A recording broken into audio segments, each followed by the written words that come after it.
বিসমিল্লাহির রহমানির রহিম। সবাইকে জানাই আমাদের ইউটিউব চ্যানেলের পক্ষ থেকে আন্তরিক শুভেচ্ছা ও অভিনন্দন। তো আমি মোহাম্মদ নীরব হোসেন 2025 সালে যারা জেএসসি বৃত্তি পরীক্ষা দিবা তাদের সাথে চ্যালেঞ্জ করতে চাই। তোমাদের যে বিজ্ঞান বইয়ের অষ্টম অধ্যায় আছে রাসায়নিক বিক্রিয়া, এই অধ্যায় থেকে তোমরা কমপক্ষে 5 মার্কের কমন পাবাই। তো অষ্টম অধ্যায় হচ্ছে আমাদের রাসায়নিক বিক্রিয়া। বিক্রিয়াকে দেখে আমরা ভয় পাই, কেউ কেউ বিক্রিয়া পারে না। এর জন্যই আমি আজকে বিশেষভাবে ক্লাসটা তৈরি করছি।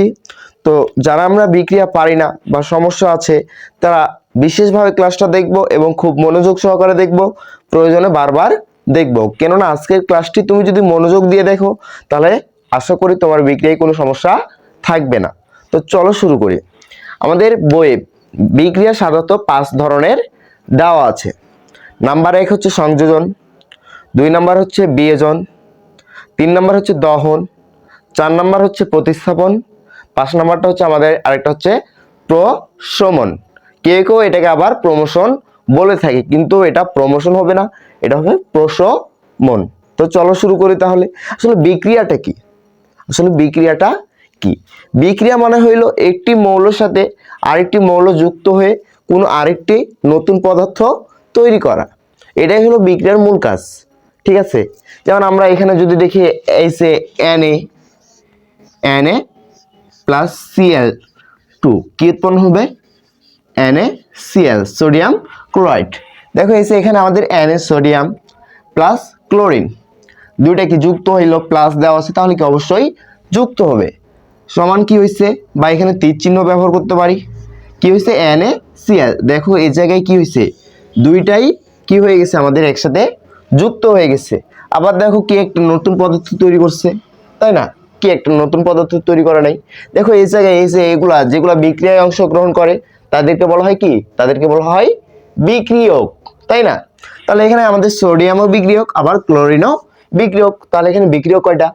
দুইটা। আর বিক্রিয়ার পরে যা উৎপন্ন হয় তাকে কি বলে ভাইয়া? তাকে বলা হয় আমাদের উৎপাদ। তো উৎপাদ কয়টি হয়েছে? একটি হয়েছে, তাই না? আবার দেখো সোডিয়ামের নাই কি আচরণ করতেছে ও, বা ক্লোরিনের নাই কি আচরণ করতেছে না, নতুন ভিন্ন ধর্মের একটি কি তৈরি করছে? পদার্থ তৈরি করছে। তাহলে এটাই হলো বিক্রিয়ার মূল কাজ। তো আমাদের সর্বপ্রথম যে 1 নাম্বার বিক্রিয়াটা আছে যেটা হলো আমাদের সংযোজন বিক্রিয়া। তো সংযোজন বলতে আমরা কি বুঝি? যোগ করা। ঠিক সেই রকমই যে বিক্রিয়ায় 2 বা ততোধিক রাসায়নিক মৌল যুক্ত হয়ে নতুন আরেকটি উৎপাদে পরিণত হবে তাকে বলা হয় সংযোজন বিক্রিয়া। আমি যদি এটাই বিবেচনা করি, Na প্লাস Cl2 কি উৎপন্ন হইল? Sodium chloride. দেখো এখানে আমাদের বিক্রিয়ক কয়টা? দুইটা। আর উৎপাদ কয়টা হয়েছে? একটা। তাহলে সেটা আমরা কি বলতে পারি? এটা হচ্ছে আমাদের সংযোজন বিক্রিয়া। হ্যাঁ ভাইয়া, এখন তুমি যদি বিক্রিয়া পাতে হয় তাহলে তোমাকে কি জানা লাগবে? কিছু সংখ্যক মৌলের নাম, প্রতীক, তার পারমাণবিক সংখ্যা, যোজনী, আধান। ঠিক আছে, এই বিষয়গুলো জানতে হবে। তো আমি সেই বিষয়ের দিকে যাচ্ছি না, কারণ সেই বিষয় নিয়ে ক্লাস করলে ক্লাসটা অনেক দীর্ঘ হয়ে যাবে। তো আমরা শুধু এটা নিয়ে আলোচনা করব। আশা করি তোমাদের মৌলের নাম, প্রতীক, যোজনী, আধান এগুলা জানা আছে। তো আমি সেদিকে আজকে যাব না। তাহলে সংযোজন বিক্রিয়া কি দেখলাম? দেখো সোডিয়াম একটি মৌল, ক্লোরিন একটা মৌল, হয়েছে কি? Sodium chloride. তাহলে কি যুক্ত হইল? হ্যাঁ, বিক্রিয়ার সময় আরেকটা মনে রাখবা, যোজনী নামে যে বিষয়টা আছে, বিক্রিয়ার সময় একে অপরের যোজনী আদান প্রদান করবে। একে অপরের সোডিয়ামের যোজনী এরে দিবে, এর যোজনী সোডিয়ামকে দেবে, তাই না? তো আমাদের ক্লোরিনের যোজনী কত? ক্লোরিনের যোজনী হচ্ছে 1, আবার সোডিয়ামের যোজনী হচ্ছে আমাদের 1। তাহলে 1 1 যদি দিয়ে দিই, দেখো 1 1 একই হয়ে গেছে, তাহলে আমাদের দেওয়ার দরকার নেই। আরেকটি যদি এক্সাম্পল দিই, যেমন এখানে আমাদের কি দিতে পারি? ক্যালসিয়াম Ca প্লাস ক্লোরিন দিলাম, তাহলে কি হবে? এখানে আমাদের CaCl। সুন্দর করে আমরা দুইটা মৌল পাশাপাশি বসাই দিলাম। এবার আমাদের কাজ কি? এবার আমাদের কাজ হচ্ছে যোজনী আদান প্রদান করা।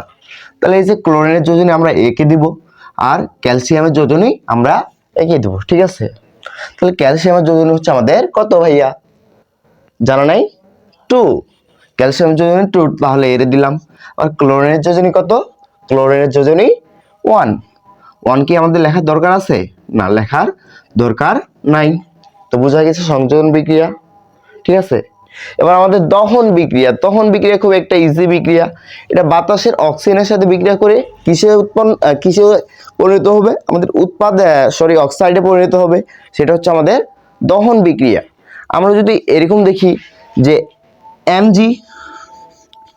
Mg প্লাস O2 কি একটা ম্যাগনেসিয়াম নিল, আর বায়ুমণ্ডল থেকে কি অক্সিজেন বা সে কৃত্রিম অক্সিজেন ব্যবহার করলো, সে যদি এখন বিক্রিয়া ঘটায় তাহলে কি আমাদের Mg আর অক্সিজেন দুইটা মৌল বসাই দিলাম। এবার আমরা কি করব, যোজনী আদান প্রদান করব, ঠিক আছে। অক্সিজেনের যোজনী কত, অক্সিজেনের যোজনী হচ্ছে 2 এঁকে দেবো তাহলে, আর ম্যাগনেসিয়ামের যোজনীও 2 এঁকে দেবো, তাই না। তাহলে এই যে দেখো 2 2 হয়ে গেছে, একই হয়ে গেছে, তাহলে এটা আমাদের লেখার দরকার নাই, ঠিক আছে। তাহলে দহন বিক্রিয়া আমাদের বুঝতে পারছি। তারপর আমাদের কি বিয়োজন বিক্রিয়া, বিয়োজন বিক্রিয়া আমরা অনেকেই ভুল করি, এই কারণে এটা আমাদের ভালোভাবে বুঝতে হবে, ঠিক আছে। আসলে বিয়োজন বিক্রিয়াটা কি, যে বিক্রিয়ায় সর্বপ্রথমে আমাদের কার্বন ডাইঅক্সাইড উৎপন্ন হবে, তারপরে বাকি অংশ যেটুকু থাকবে সেটুকু বসবে, সেটাকে বলা হয় আমাদের কি বিয়োজন বিক্রিয়া। তো বিয়োজন বিক্রিয়া কাকে বলে, যে বিক্রিয়ায় একটি পদার্থ ভেঙে কয়টি পদার্থ, একটি পদার্থ অর্থাৎ একটি বিক্রিয়ক ভেঙে দুই বা দুইটারও বেশি উৎপাদে পরিণত হবে, তাকে কি বলে আমাদের, তাকে বলা হয় আমাদের বিয়োজন বিক্রিয়া। আমরা যদি এটা দেখি বিবেচনা করি যে sodium carbonate, sodium NaCO2 carbonate, আমরা যদি এটা দেখি CO3 হবে, আর এখানে হবে আমাদের 2। আমরা যদি এটা বিক্রিয়া করে এসে দেখো এখানে কি একটা পদার্থ হয়েছে, এখানে কি দুইটা বিক্রিয়ক আছে, না, কয়টি বিক্রিয়ক আছে, একটি। তাহলে এটা কোন বিক্রিয়া হবে, এটা হবে আমাদের কোন বিক্রিয়া, বিয়োজন বিক্রিয়া। তাহলে আমি কি বলছিলাম, সর্বপ্রথম কি উৎপন্ন হবে বিয়োজন বিক্রিয়ায়, carbon die oxide. Carbon die অক্সাইডের সংকেত আমরা কি জানি, CO2, ঠিক আছে। CO2 বসাই দিলাম। এখানে দেখো কার্বন সংখ্যা কয়টা ছিল, এখানে এই যে সি কার্বন কয়টা ছিল, একটা চলে গেছে। আর অক্সিজেন কয়টা ছিল, এখানে 3টা ছিল, 2টা চলে গেছে, তাহলে আরো একটা আছে। তাছাড়া এখানে আমাদের কে আছে, আর একটা সোডিয়াম আছে না, তাহলে সোডিয়ামের সাথে অক্সিজেন বসে যাবে NaO। কেন, এই যে সোডিয়াম আমাদের অবশিষ্ট ছিল বসে গেল, আবার এই যে 3টা অক্সিজেনের মধ্যে 2টা বসে আর একটা এই জায়গায় বসে গেল, তাহলে কি এখানেও আরেকটি উৎপাদ হইলো, তাহলে অবশ্যই যোজনী আদান প্রদান করতে হবে। অক্সিজেনের যোজনী হচ্ছে কত আমাদের 2, তাহলে আমরা সোডিয়ামকে দেব, সোডিয়ামের যোজনী 1, লেখার দরকার নাই। তাহলে এটাই হলো আমাদের কোন বিক্রিয়া, এটাই হলো আমাদের বিয়োজন বিক্রিয়া। তারপর আরেকটা কি, প্রতিস্থাপন বিক্রিয়া। প্রতিস্থাপন বিক্রিয়াটা একটু কঠিন টাইপের, কিন্তু সেটা যদি আমরা ভালোভাবে বুঝি তাহলে একেবারে সহজ। সে বিক্রিয়া বুঝতে হলে আমাদের একটা বিষয় মনে রাখতে হবে, একটা ম্যাজিকটা হইলো আমাদের কে না কে মারতে এলো। ম্যাজিকটা কি, কে না কে মারতে এলো, কে না কে মারতে এলো। তোমরা আবার ভয় পাইও না যে তোমাদেরকেও মারতে এলো, আবার আমারও মারতে আসেনি, আমি শুধু এটা বললাম মনে রাখার কারণে, ম্যাজিক একটা, ঠিক আছে। তো আমরা এই যে কে যে আছে, কে থেকে নিব আমরা সিএ, মানে হচ্ছে কে থেকে নেবো আমরা কে, পটাশিয়াম, কে শুধু কে, কে এটা হচ্ছে আমাদের পটাশিয়াম। তারপর এই যে আমাদের কে আছে না, তাহলে না থেকে কোন মৌল আছে, Na সোডিয়াম, তাহলে আমরা এটা নেব Na সোডিয়াম। তারপর এই যে কে থেকে আরেকটা কি আছে, Ca ক্যালসিয়াম। তারপরে মাত্রে থেকে কি নিব আমরা, এই যে 12 নম্বর মৌলটা যে আছে জনপ্রিয় মৌলটা কি, Mg ম্যাগনেসিয়াম। তারপর এলো থেকে নিব আমরা তারপরের যে মৌলটা আছে 13 নম্বর মৌলের নাম কি, অ্যালুমিনিয়াম, মানে Al। এই মৌলগুলো হচ্ছে বেশি সক্রিয়, অর্থাৎ এই যে অ্যালুমিনিয়াম যে আছে এটা থেকে ম্যাগনেসিয়াম বেশি সক্রিয়, আবার ম্যাগনেসিয়ামের থেকে ক্যালসিয়াম বেশি সক্রিয়, এই ক্যালসিয়ামের থেকে সোডিয়াম বেশি সক্রিয়, সোডিয়াম থেকে আবার কে বেশি সক্রিয়, পটাশিয়াম আমাদের সক্রিয়। তো আমাদের এই বিক্রিয়ায় কি থাকবে, একটি আমাদের যৌগমূলকের সাথে একটি মৌল বসে থাকবে, সেই সাথে পাশে আরেকজন আমাদের মৌল বসে থাকবে। তো এখন যদি যৌগমূলকের সাথে কম সক্রিয় মৌল যদি বসে থাকে তাহলে সে মৌলটাকে হটিয়ে দিবে। কে হটিয়ে দিবে? আমাদের যে বেশি সক্রিয় মৌলটা আছে সেটা হটিয়ে দিবে, অর্থাৎ তাকে তাড়িয়ে দিবে, দিয়ে সেই জায়গা আমাদের বেশি সক্রিয় মৌল দখল করে নেবে। আমরা যদি দেখি ক্যালসিয়াম, ক্যালসিয়াম প্লাস ম্যাগনেসিয়াম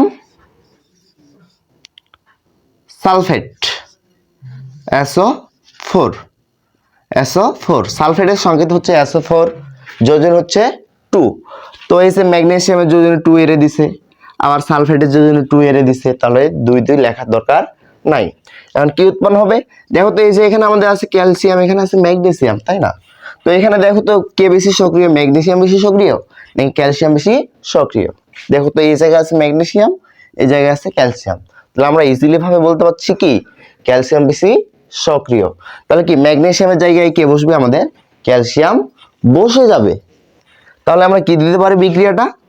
আমরা যে ম্যাগনেসিয়ামের জায়গায় কে বসবে? ক্যালসিয়াম, Ca, তারপর কি যৌগমূলক SO4, ক্যালসিয়ামের যোজনী 2, সালফেটের যোজনী 2, অতএব যোজনীগুলো লেখার দরকার নাই। তো দেখো এখন কে থাকলো? ম্যাগনেসিয়াম থাকলো। ম্যাগনেসিয়ামকে কি ছাড়ে দিল, যখন এর কেউ সঙ্গী ছিল না তখন ম্যাগনেসিয়ামকে নিয়ে এসে ঘুরে বেড়াইতো, তাই না?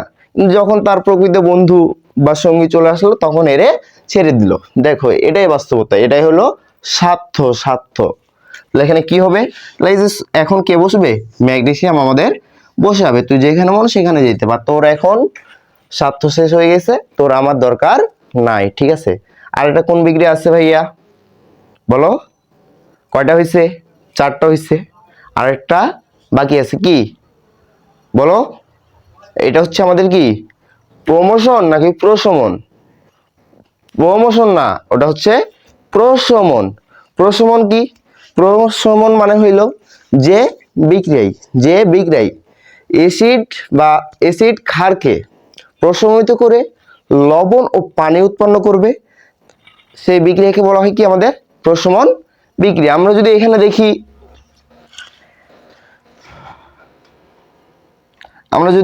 Sulphuric acid HSO4, sulphuric acid plus আমাদের কি আছে? সোডিয়াম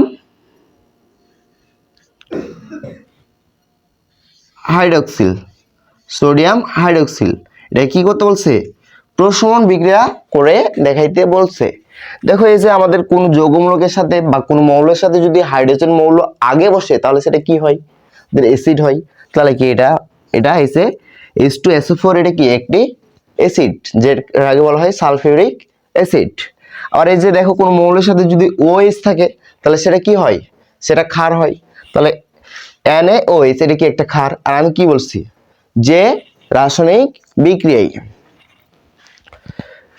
ক্ষার অ্যাসিডকে প্রশমিত করে, অর্থাৎ ভেঙে দিয়ে লবণ ও পানি উৎপন্ন করে, তাকে বলা হয় প্রশমন বিক্রিয়া। তাহলে কি উৎপন্ন হবে? সর্বপ্রথম আমাদের পানি উৎপন্ন হবে। পানির সংকেত কি? পানির সংকেত হইল H2O, ঠিক আছে? তো এখন দেখো এদিকে আমাদের হাইড্রোজেন কয়টা ছিল? এই জায়গায় দেখো একটা হাইড্রোজেন, এই জায়গায় ছিল কয়টা? সরি, এখানে কয়টা ছিল? এখানে কয়টা ছিল? 2টা। মোট হাইড্রোজেন কয়টা হচ্ছে? 3টা। কিন্তু এখানে ব্যবহার করছি কয়টা? 2টা। আবার দেখো এই যে অক্সিজেন কয়টা ছিল? এই জায়গায় একটা, এই জায়গায় 4টা, ঠিক আছে? এই জায়গায় একটা, এই জায়গায় 4টা, সর্বমোট কয়টা? 5টা। এখানে ব্যবহার করছি কয়টা? একটা। তাহলে বাকি কয়টা থাকলো? 4টা, ঠিক আছে? এটা যদি আমরা কি বলে সমীকরণ নিয়ে আলোচনা করি, অর্থাৎ সমান সমান করে উৎপাদ সমান সমান বিক্রিয়ক যদি আমরা সমান করতে চাই তখন আমাদের এটা প্রয়োজন হয়, তবে আমরা সেদিকে মাথা ঘামাবো না। কি উৎপন্ন হবে বলছে? আমাদের পানি ও লবণ উৎপন্ন হবে। তো এখানে আমাদের কে থাকলো? দেখো সোডিয়াম, আর এখানে কি হইলো আমাদের? এখানে কয়টা ছিল? অক্সিজেন চলে গেছে। তাহলে এখানে কি 4টা অক্সিজেন আছে, আবার কি আছে? S আছে, আবার এখানে কি আছে? সোডিয়াম আছে। তাহলে এটা কি সালফেট থাকে গেল না? SO4। আর এই যে এখানে কি সোডিয়াম থাকলো না, তাহলে কি বসবে? NaSO4। SO4, ঠিক আছে। তো সালফেটের যোজনী কত আমরা কত জানি 2, তাহলে আমরা সেটা সোডিয়ামকে দিব। আবার সোডিয়ামের যোজনী কত 1, তাহলে আমরা এর দিব। এই যে এখন যদি 1 দিলাম দেখো 41 হয়ে গেল। এই কারণে আমরা ব্র্যাকেট ব্যবহার করব, ব্র্যাকেট 4টাকে ঘিরে দিব, তারপরে আমরা 1টা বসাই দিব। তো 1 কি আমাদের দেওয়ার দরকার আছে না, 1টা দেওয়ার দরকার নাই। এখন কেউ কেউ ভাইয়া ভাবতেছো ভাইয়া তো বললো যে কি উৎপন্ন হবে পানি ও লবণ, তো এখানে তো শুধু H2O পানি হয়েছে আর এখানে তো লবণ হয় নাই, মানে সোডিয়াম ক্লোরাইড উৎপন্ন হয় নাই। কিন্তু না, কোনো ধাতুর সাথে যদি ঋণাত্মক যৌগমূলক যুক্ত থাকে তাহলে সেটা হয় লবণ। আমি এর আগে লবণ কোনটা অ্যাসিড কোনটা ক্ষার এটা নিয়ে ক্লাস করছি, দেখতে পারো, দিয়ে বিষয়টা ক্লিয়ার করে নেবা, ঠিক আছে। তাহলে দেখো কি বললাম, কোনো ধাতুর সাথে যদি ঋণাত্মক যৌগমূলক যুক্ত থাকে তাহলে সেটা কি হয় লবণ হয়। কিন্তু আমরা যে খাওয়ার লবণ খাই সোডিয়াম ক্লোরাইড না, অন্য একটা লবণ। তাহলে দেখো SO4 এটা কি সালফেট, কি ঋণাত্মক নাকি ধনাত্মক, এটা হচ্ছে আমাদের ঋণাত্মক। আর সোডিয়ামটা কি, সোডিয়ামটা আমাদের হচ্ছে একটা ধনাত্মক মৌল যেটা ধাতু। তাহলে ধাতুর সাথে কি ঋণাত্মক যৌগমূলক বসছে, তাহলে সেটা কি হবে লবণ। তাহলে কি কি উৎপন্ন হইলো, এখানে আমাদের পানি আর এখানে হইলো আমাদের সোডিয়াম সালফেট। তো বুঝতে পারছো বিক্রিয়াগুলো। তবে একটা দুইটা তুমি যদি আমার ক্লাসটা দেখো বুঝতে পারলা। এখন তোমাকে নিজে নিজে অনুশীলন করতে হবে, চর্চা করতে হবে। তুমি এখন ক্লাসটা দেখলা, সহজ লাগলো, তুমি বুঝতে পারলা। তুমি যদি এখন নিজে নিজে চর্চা না করো তাহলে কিন্তু তুমি ভুলে যাবা। কি হবে, তুমি কিন্তু ভুলে যাবা। এই কারণে এই ক্লাসটা দেখার পরে আশা করি বিক্রিয়া আমাদের সহজ লাগলো। তো আচ্ছা ঠিক আছে, এই বিক্রিয়া এই ক্লাসটা দেখে যে তুমি পরীক্ষায় ভালো রেজাল্ট করতে পারবা তাই না, ঠিক আছে। এই কারণে তোমাকে চর্চা করতে হবে, ঠিক আছে। বেশি বেশি চর্চা করবা, তাহলে বেশি বেশি পরীক্ষায় ভালো করতে পারবা।